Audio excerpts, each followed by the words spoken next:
안녕하세요, 케니 원수입니다. 오늘 읽을 책은 The Man Who Walked Between the Towers 라는 책입니다. 작가는 머디컬 제르스테인입니다.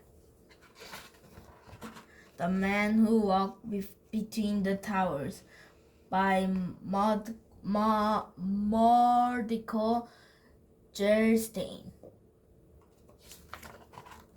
Once there were two towers side by side.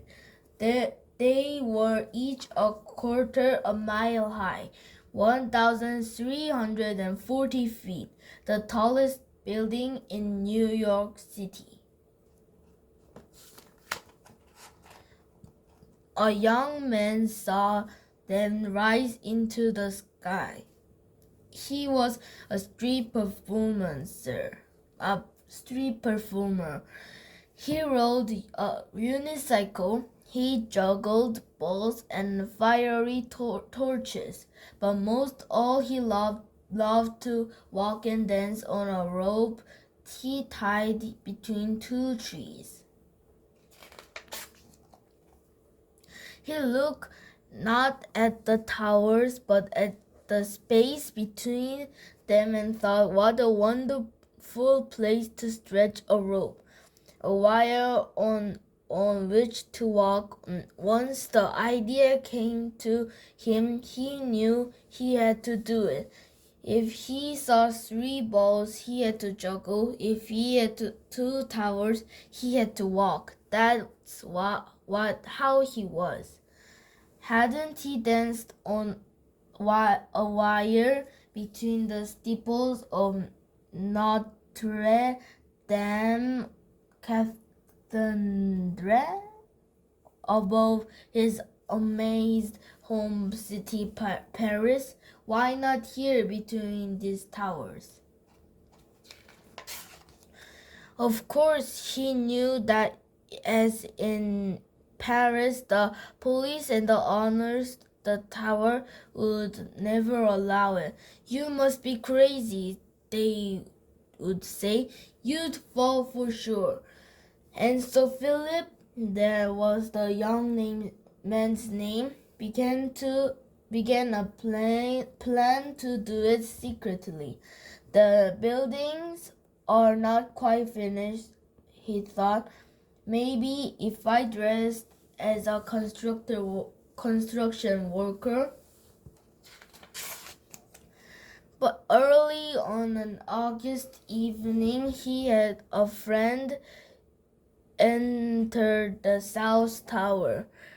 They got a 440-pound reel of a cable and other equipment into the elevator, took it to unfinished top 10 floors, and waited till nightfall when everyone had gone. They carried everything up 180 stairs to the roof. At midnight, on the other tower's roof, two more friends tied a thin, strong line to an arrow and shot it across to Philip, 140 feet away. It missed and landed on ledge 15 feet below the roof. Bad luck, thought Philip. He crawled down to the ledge over the sparkling city and got the arrow. To its line he tied a stronger line, which his friends pulled back to their tower. To his end of the stronger line, Philip tied the cable, on which he would walk. It was 5/18 of an inch thick.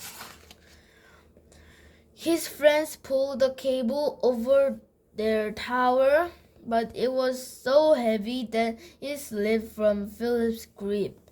The cable middle plummeted toward the street, pulling the friends on the other tower to the very edge. Philip just in time secured his end. It took 3 hours to pull the cable back up. It was past dawn before they were ready.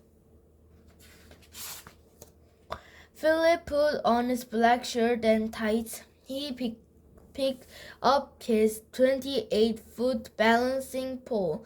All his life he had worked to be here to this. As the rising sun lifted up towers, out he stepped onto the wire.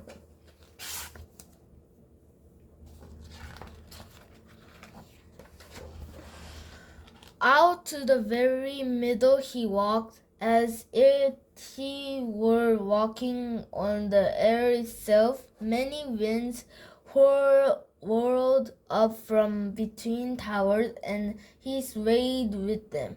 He could feel the towers breathing. He was not afraid. He felt alone and happy and absolutely free.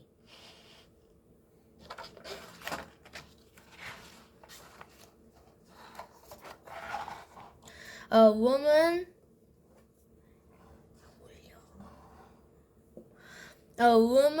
coming from the subway might have been the first to see him.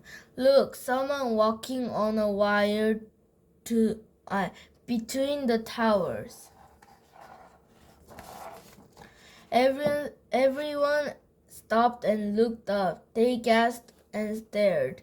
It was astonishing. It was terrifying and beautiful. A quarter of a mile up in the sky, someone was dancing. Police saw it too.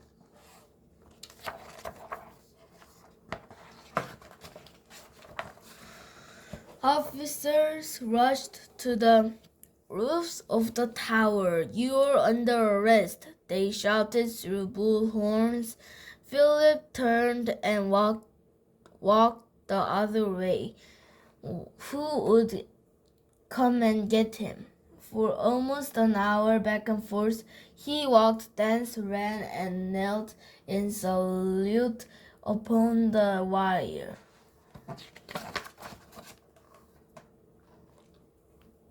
He even lay down to rest. The city and harbor spread beneath him. The sky surrounded him. The seagulls flew around and over. As long as he stayed on the wire, he was free. When he felt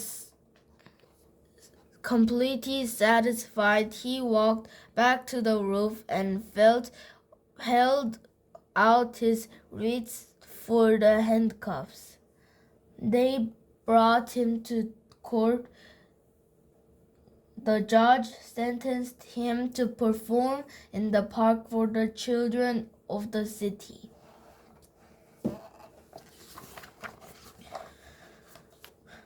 This he did happily, though during his performance some boys played on his wire, jerked it, and Philip fell, but caught himself.